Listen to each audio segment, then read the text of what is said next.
push it. Hi guys, a long while I know, especially on this platform which I just primarily use for my, enjoyment, watch the guys drive trucks and things like that. Um, this has been bugging me for quite a while. I was born with my disability, right? But I don't identify with the words of cerebral palsy. If this offends anybody, then this video isn't for you. Right? But I do understand the need for designation, the need for a label so that you can understand what's going on. Spastic quadriplegic, spastic diaplegic. Spastic quadriplegic means all four of your limbs are affected by your disability, which can impact how you eat, drink, and go to the toilet and get dressed, or whether you can indeed do those things for yourself. And people have a tendency to think that you're fine. You must just accept. You love the Lord. You don't drink except for an occasional beer. You don't want to drive a nice car. You are fine just wearing off-brand tackies. You are fine just being having to accept everybody and sit next to the old lady at the family gatherings and all of that. Not that there's anything wrong with sitting next to uh, an older relative or an older auntie, but and believe you me, the older that I've gotten, I would sit next to my granny at the family function. Two reasons. One, I know what I'm getting on my plate, and people don't bother me, because I'm just now sitting with my granny. But just like my video on if I win the lotto, I would get portable hand controls and learn to go drive a truck and do the math exam over and apply for occupational therapy. Probably never be realized, in terms of winning the lotto. But the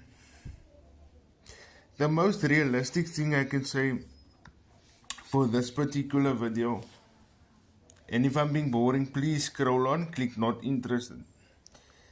If you are born with your disability, and OTs, please fucking listen, because the way you position the prognosis for the parent that knows absolutely nothing about disability is so negative and unbutler, and then they want to take the car keys away. They want to ration how much you can drink and how much you can party, when you can meet that someone, when you can have sex with that someone.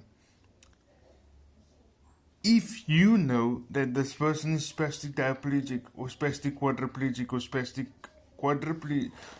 diaplegic with impaired hand function and bad trunk control, but has the ability to spin a steering wheel, has the ability to push a wheelchair as I am doing now, has the ability to hold a razor and shave, has the ability to pull on a pair of jeans, not just tracksuit pants for God's sake, then maybe you should look at a thing where you send them to WCRC. Let them hang out with paraplegics. Let them hang out with quadriplegics, so that they can learn how to break things down, overcome anxiety, select the right caregiver, select the right way to explain the disability for a social context.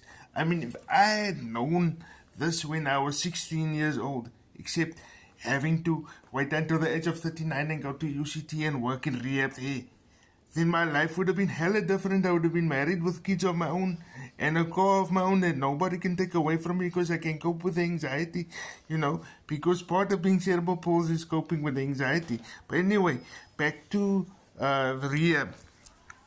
You see, there's where you learn how to sit properly. There's where you learn how to actually work with assistive devices or build up devices. There's where you learn how to break down your disability in a 2-3 worded situation, depending on what the situation is. Like, for example, somebody's gonna reject you, you're pretty good looking, but because they don't know nothing about the disability, you can't go spastic, quadriplegic, blah blah blah, da da. Fine, but you can't do that. all you have to sometimes say, this is a real pretty girl, you guys got the jam on, the jam is on, right? You, sure enough, you're gonna get it, survive it here. Whatever that your definition of surviving here is, keeping the PG for TikTok. But all you sometimes have to say is the jokes is flying, the cool drink is liquor. I'm just talking about cool drink. Whatever, if you want to drink a beer, that's your thing. But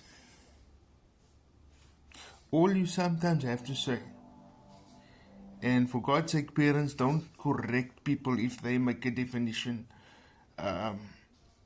to cope with that person socially. Don't correct them. They don't need to know spastic quadriplegia. They don't need to know cerebral palsy. They don't need to know it because they're not going to go to the UCT library and do readings and research and find a cure.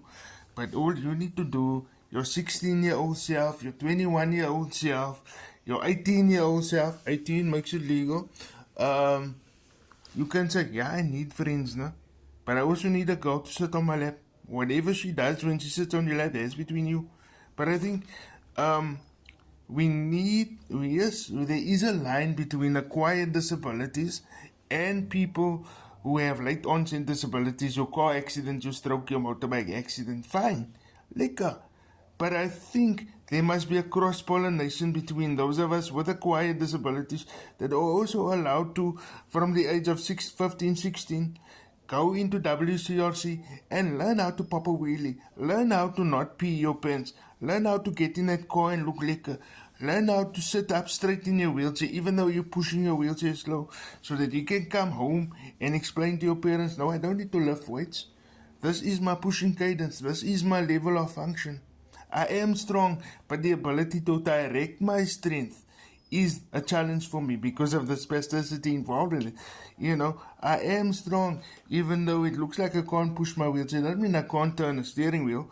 I just need to sit on an egg box cushion so that my shoulders are slightly more above that. I'm a bit higher than the steering wheel, so that when I do the Elidoki reverse, I don't always knock the pole, and that I'm confident. At a glance, I see what's going on in my rear view and my side mirror, But I think, before the video gets a bit too long, I'm going to leave it there.